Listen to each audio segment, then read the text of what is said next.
about Australian breakdancer Raygun that was under investigation for having possibly cheated her way into the Olympics? Here we are, and apparently a lot of those claims have been disproven. And the only reason I'm doing this is because I gotta say, I think a lot of this still has to do with how we are defining cheating in and of itself, meaning just because you qualify for something doesn't mean that you qualified for it fairly. But anyway, this doesn't make any difference in how I felt about the performance, because a lot of people are trying to reduce this into a simple conversation about cheating or not. But it is also at least a little bit of conversation on the somewhat problematic tendencies for usually white intellectual academics to perform social experiments and present them as think pieces in the name of the culture. This fascinates me as a dancer and someone that has a special interest in sociology. So to really grossly oversimplify it and break it down for the people that maybe aren't reading her writing and things like that, just give her the benefit of the doubt that this was all fair and square, right? Raygun is basically an academic who is for the culture of breakdancing. She's written about it, like I've been reading some of her writing. And here's what's important. The intention and the points that she makes and the perspectives that she has are actually quite brilliant, in my opinion. It's not even necessary for us to be nuanced in all of the intricacies of the differentiations between Australian breakdancing and breakdancing culture itself, period. Because at the end of the day, what she's trying to emphasize is the absurdity when it comes to trying to quantify art in terms of like value and who's better and who's worse. To a certain degree, there is a difference in trying to adjudicate a sport for all of its technical skills and kind of hard black and white rules and art. Because while dance does have technical things that you can score, to a certain extent, it will always be based in a little bit of subjectivity. Not only because you're also adjudicating the skill of emotional athleticism when it comes to telling a story, simultaneously executing these skills. Not to say that sport doesn't have emotion. I talk all the time about how men are some of the most emotional people we've ever seen because of how they play sports. But that emotion is not an inherent part of the skill. Like, we're not looking for you to make facial expressions and move us emotionally when you're playing golf. You know what I'm saying? Also different because when we're trying to adjudicate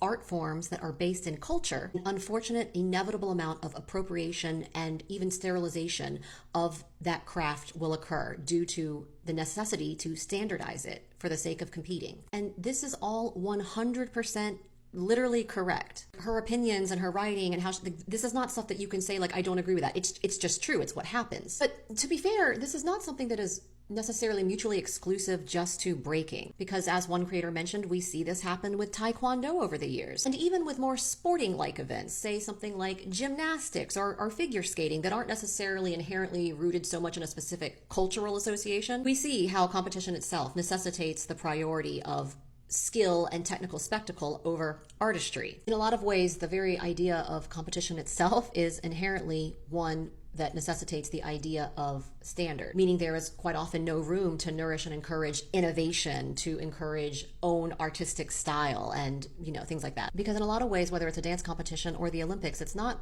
necessarily about who can do the best at what they do. It's who can do the best at what everyone else does. But here's what I'll say, what I said in the last video, and I know this gets very complicated, but that still doesn't matter. And now we are actually getting into just personal opinions, so you might very well disagree with me. Just because your intentions can be honorable does not mean that your execution was. Here's what it reminds me of, and I don't know if this will make sense to you, but have you ever been around someone that is all of a sudden on a very spiritual journey and they're all about making their entire identity and writing books and selling courses on helping people, all the while their houseplants are dying and they haven't been to one of their best friends' birthdays in a really long time because they're too busy going on ayahuasca retreats? That's kind of what it reminds me of. Because the intoxicating allure of thinking that you know so much as an intellectual and academic, whatever identity is so important to you, that becomes so important that it makes you lose the plot. It blinds you to the real work and the real life instances of these things that you think are relevant to you right in your real life in front of you. Because whether it was revolutionary or whether it was disrespectful is very much going to be on how you perceive it. But there's just a lot more that goes into this fascinating conversation other than the red herring of, but she didn't cheat. As a dancer, that does prepare people for competitions, albeit not the Olympics, but was still so disrespectful. Now, one of the reasons that I personally found it especially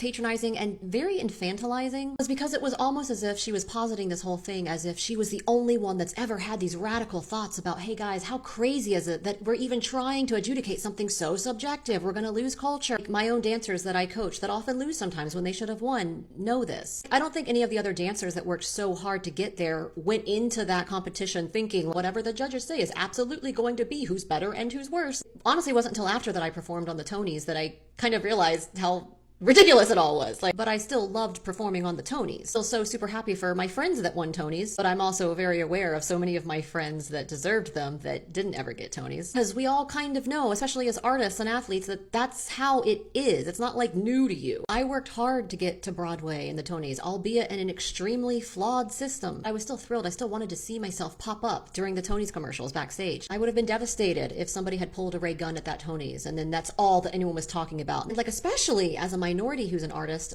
like, I know more than anything how corrupt the whole system and idea of adjudicating art can be. Which takes me back to the point I was kind of making in my last video when I talked about the privilege of being able to squander opportunity. It has been so easy for people with money, time, whiteness, and connections to come to me over my career and ask, well, why did you accept certain roles where you might have had to speak with an accent, you know, that was inappropriate? Why didn't you just say no? Which to me has been so indicative of someone's obliviousness to their own privilege in the world, because it was either that or nothing. But it wasn't that we just had no conception about how like damaging that could be. This is what I mean when I talk about not only disrespecting other people that you're competing against, but disrespecting the moment in the space. Because again, $5 to you to waste is not the same thing as $5 to someone else. And more than anything, I think that her seemingly surprised reaction to all of the pushback that she's gotten is telling in and of itself. It's kind of further evidence of just that obliviousness. Like the luxury and entitlement to so freely feeling like every space is your space to make a social experiment think piece, and then to go on and be shocked.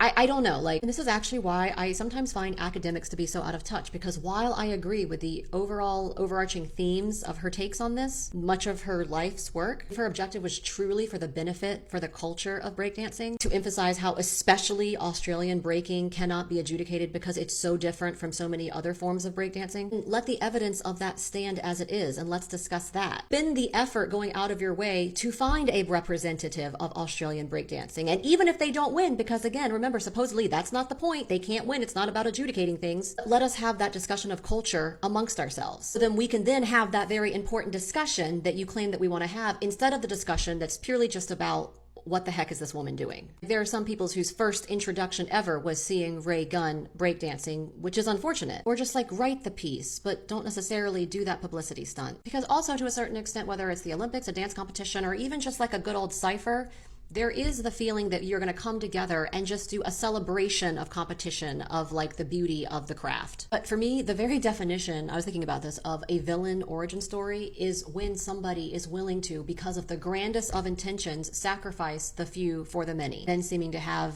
no capacity for reflection on the reality of the consequences of how they executed something. You're prioritizing concepts over actual people that you're interacting with in real life. Again, you can totally disagree with me, but if I were competing and breaking at the Olympics against Raygun, I would not have been just grateful that she did poorly so I could be more likely to win. I would have been offended because you are mocking a moment that I am taking very seriously. Again, it's not that her worries about the appropriation and dilution of the culture of breakdancing aren't extremely valid and beautiful concepts, but I don't think that that PR stunt did anything to move us in the direction of those important conversations, unless you yourself are also an academic that happens to delve into reading people's theses. Like, part of being a good communicator and also activist is understanding the intersectionality of like the nuance of how you have to do these things. And whether you agree with her or not, and I actually do, the overwhelming reaction to it was negative. If you have to explain a joke to someone, it's not funny. That's not always just because people aren't intellectual enough to understand what you were trying to say and do. So while there might not be that much evidence of her cheating,